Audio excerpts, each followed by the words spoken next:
One of my favorite Disney villains is the marvelous, magnificent Mad Madam Mim.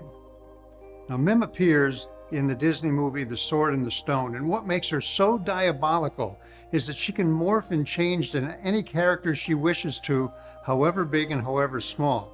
In fact, Mim can morph into a giant dragon that can fill an entire room. Now, Mim's rival is the magician Merlin.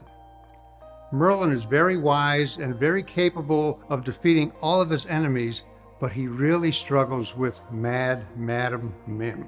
The reason Merlin struggles so much is that Mim is able to match him effort for effort, and soon, instead of defeating Mim, Merlin is on the defensive, being chased by Madam Mim as she occupies his full attention. We all have our version of Mad Madam Mim, particularly as leaders. Our doubts, our fears, our past experiences, potential conflicts all have a way of staying in our memories and in our minds and begin to cloud our minds as we look at really important decisions we need to make.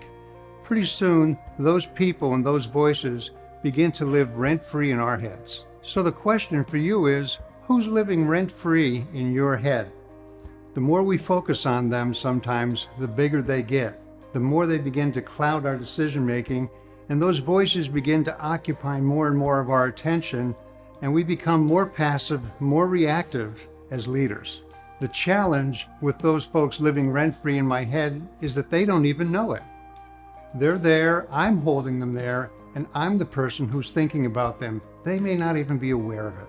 The more folks who are in my head, they start competing for my attention, and all sorts of messages about myself begin to preoccupy me.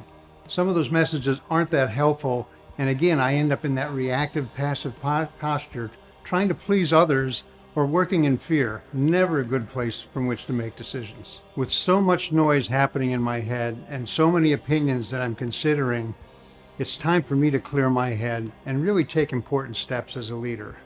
The first step I take is to be very present in the situation, forgetting the past and focusing on what's right in front of me.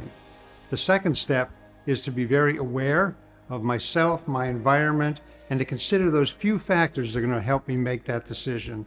And then finally, to be clear, work with the facts, don't work with all those feelings and fears. Focus on the good. Philippians 4:4-8 says the following: "Rejoice in the Lord always." I'll say it again, rejoice. "Let your gentleness be evident to all. The Lord is near. Do not be anxious about anything, but in every situation, by prayer and petition, with thanksgiving, present your requests to God. And the peace of God, which transcends all understanding, will guard your hearts and your minds in Christ Jesus."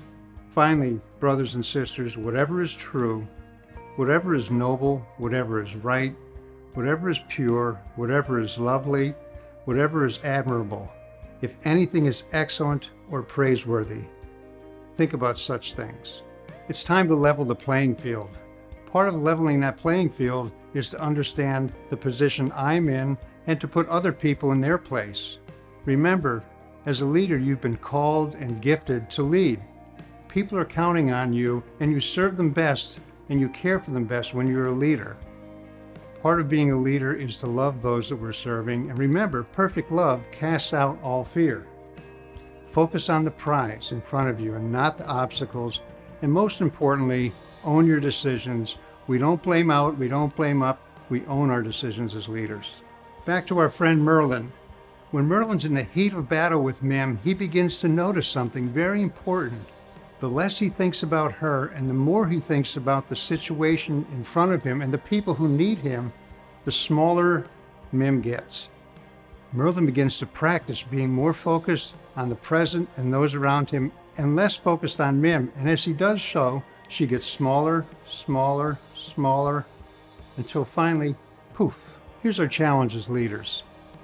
When we're focused on those conflicts, on the past, and on those fears, we cease to lead. We're called to lead.